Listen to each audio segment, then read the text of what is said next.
नमस्ते, मैं हूँ संजय दीक्षित और आप देख रहे हैं दी जयपुर डायलॉग्स।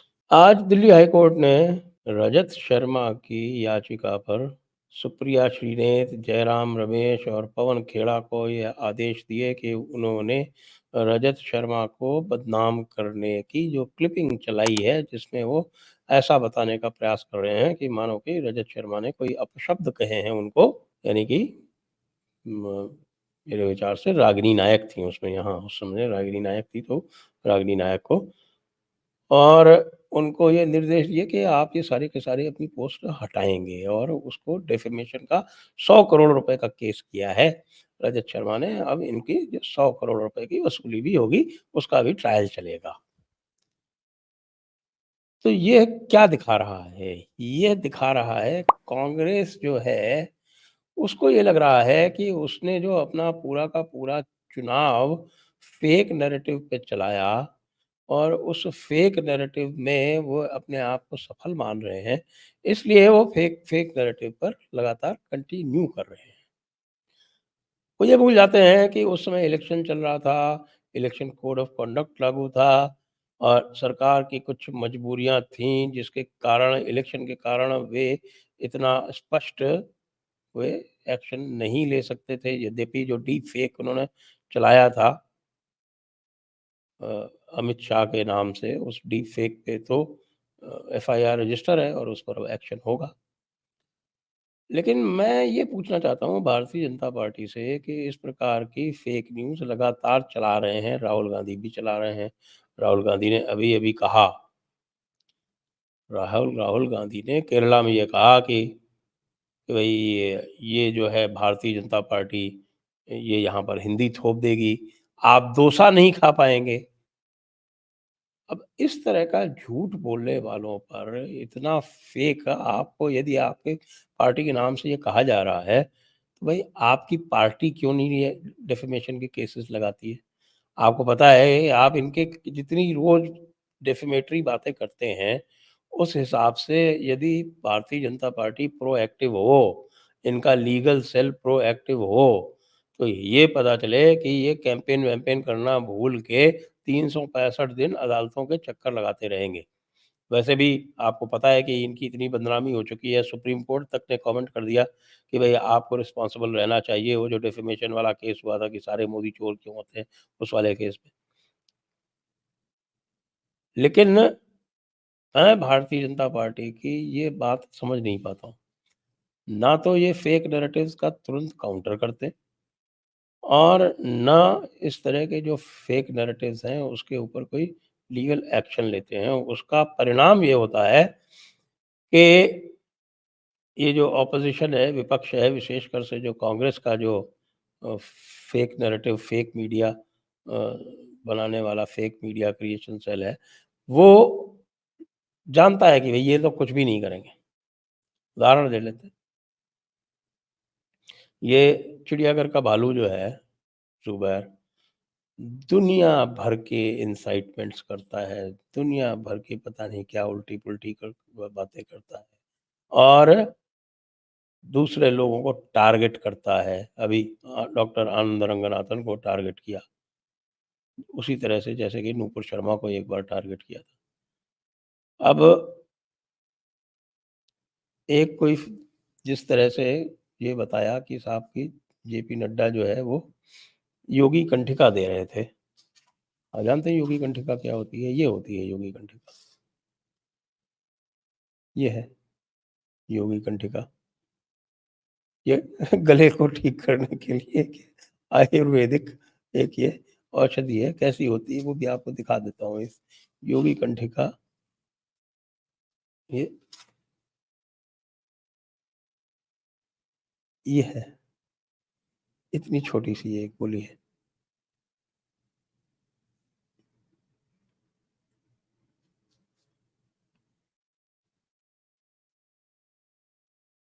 ये देखिए, तो इस ये दे रहे थे नितिन गडकरी को, तो चला दिया कि साहब कि ये देखिए, ये जो है इनको पता नहीं क्या चीज़ बताई कि साहब ये दे रहे हैं, गुटखा दे रहे हैं।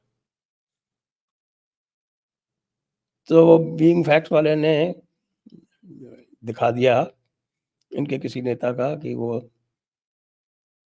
कि साहब ये कोई काला पेय पदार्थ, कह रहे साहब ये ब्लैक टी है। अब ब्लैक टी जो मैंने आपको दिखाई ये जोगी कंटे का, इसमें और गुटखे में तो दूर-दूर तक कहीं कोई साम्य नहीं है। लेकिन यदि कोई ब्लैक टी पी रहा है ना, तो ब्लैक टी और रम एक जैसी होती है। तो वो ब्लैक टी को रम बोल दिया, वो हैंडल है बीइंग फैक्ट्स करके। तो तेलंगाना वालों ने तुरंत केस लगा दिया, एफआईआर। इसी तरह से देखिए आपने उन्होंने येदियुरप्पा के खिलाफ तुरंत एक पहले तो फर्जी पॉक्सो का केस लगाया और उसके बाद फिर वो वारंट ले लिया। अब पॉलिटिक्स में सब जानते हैं कि इस तरह के केस से यदि आप किसी को जेल भेजोगे ना, तो उसके प्रति जो है वो पूरी तरह से एक सहानुभूति जनरेट हो जाती है। तो ये तो बात अलग है कि ये बैकफायर करेगा और किसने किया, क्या जानबूझ के सरकार को अनपॉपुलर करने के लिए किया गया। तो ये सब बातें अलग हैं। लेकिन आप अभी भी देख रहे हो कि आपके यानी कि भारतीय जनता पार्टी के विरुद्ध लेस देन डिज़ायरेबल एक्शन के कारण ये इनकरेज हो रहे हैं। हालाँकि मैं प्रशंसा करूँगा तेलंगाना के बीजेपी आईटी सेल की, क्योंकि उसका तुरंत उन्होंने जो है वो सपोर्ट करके, ट्वीट करके सपोर्ट करके और ये भी कहा कि भई इसके जो भी लीगल सपोर्ट है वो करेंगे। ये बहुत कम होता है लेकिन इस बार हुआ। तो इसकी मैं प्रशंसा करूँगा और भी 1-2 केसेज़ में देखें कि अब ये सपोर्टर्स का ये करने लगे हैं, जैसे कि भीखू मात्रे का किया कर्नाटका बीजेपी ने। तो ये धीरे-धीरे हो रहा है, लेकिन अभी इसके जो है इस प्रकार के कार्यक्रम के अपने सपोर्टर्स को सपोर्ट करने की बात और जो दुष्प्रचार है उस पर लीगल एक्शन लेने की बात, ये अत्यंत आवश्यक है। रजत शर्मा ने आपको दिखा दिया है, भारतीय जनता पार्टी वालों, ये रजत शर्मा का ये जो केस हुआ है, तो रजत शर्मा के केस से साफ-साफ आपको दिख गया है कि इस प्रकार की हरकतें जो हैं उसको इसी तरह से काउंटर किया जाना चाहिए। और किया क्यों है इन्होंने? इन्होंने किया इसलिए है कि भई रजत शर्मा जो सबसे बड़ा नाम है, उसको इस तरह से करेंगे तो जो छोटे-मोटे लोग हैं ना, वो डरे रहेंगे। ये एक टेरर टैक्टिक है। ये एक मीडिया को, जो छोटा मीडिया है, जो सोशल मीडिया है, हमारे जैसे लोग हैं, हमको डराने के लिए किया गया है। तो भाई जो आपको सपोर्ट करते हैं, उनको सपोर्ट करने के लिए स्ट्रक्चरल सिस्टम बनाइए, इंस्टीट्यूशनलाइज़ कीजिए इन चीज़ों को, कि किसी का गलत प्रोसिक्यूशन होता है तो आप खड़े होकर उसका सपोर्ट करेंगे। इससे समाज में बड़ा अच्छा मैसेज जाता है, एक संदेश जाता है। ये जो एटीट्यूड है ना वो आईटी सेल की जो अभी तक रह गया, हाँ, ठीक है, ये जाएँगे कहाँ? वो वाली जो एटीट्यूड है, ये जाएँगे कहाँ? जैसे जम्मू में जाके कुछ बड़े नेता जो हैं वो भारतीय जनता पार्टी के वहाँ के हिंदुओं को कहते हैं, कश्मीरी पंडितों को कहते हैं कि तुम जाओगे कहाँ? तो ये आप जाएँगे कहाँ, ये जाएँगे कहाँ? वो वाली जो एटीट्यूड है ना, वो आज बताइए रणवीर अल्लावादिया जैसा आदमी जो है वो हमारे साथ मज़ाक करने की कोशिश कर रहा है। ये अलग बात है कि हमारे सपोर्टर्स ने उसकी बैंड बजा दी। लेकिन रणवीर अलाहाबादिया जैसे को पूरा का पूरा जो आपका मंत्रिमंडल था, उसमें हर व्यक्ति जो वो तैयार था इंटरव्यू देने के लिए। और यदि जयपुर डायलॉग्स इंटरव्यू माँग रहा है या इनके आईटी सेल वालों से कह रहा है या कि भई हमको भी कोई इंटरव्यूज़ वग़ैरह जो हम भी लेना चाहते हैं। और ये अलग बात है कि अ, मैं जो इंटरव्यू लूँगा ना, उसमें जो क्वेश्चंस की गहराई होगी और जो सामान्य कोई यूट्यूबर लेगा, उसमें अंतर तो होगा ना। आप लोग तो जानते हैं ना जयपुर डायलॉग्स को। इश्यूज़ की समझ होनी चाहिए, टॉपिक्स पे कमांड होनी चाहिए, गवर्नमेंट की फंक्शनिंग की समझ होनी चाहिए। बिना गवर्नमेंट की फंक्शनिंग की समझ के आप गवर्नमेंट के मिनिस्टर से प्रश्न पूछोगे कि तो कैसे पूछोगे? कि या तो सीनियर पत्रकार समझते हैं या जो लोग किसी का अनुभव रहा होगा वो समझेगा। तो हमारे लिए द्वार नहीं खुले हुए हैं मंत्रियों के आज भी। लेकिन रणवीर अलाहाबादिया जैसे के यहाँ जो है सब पहुँच जाएँगे।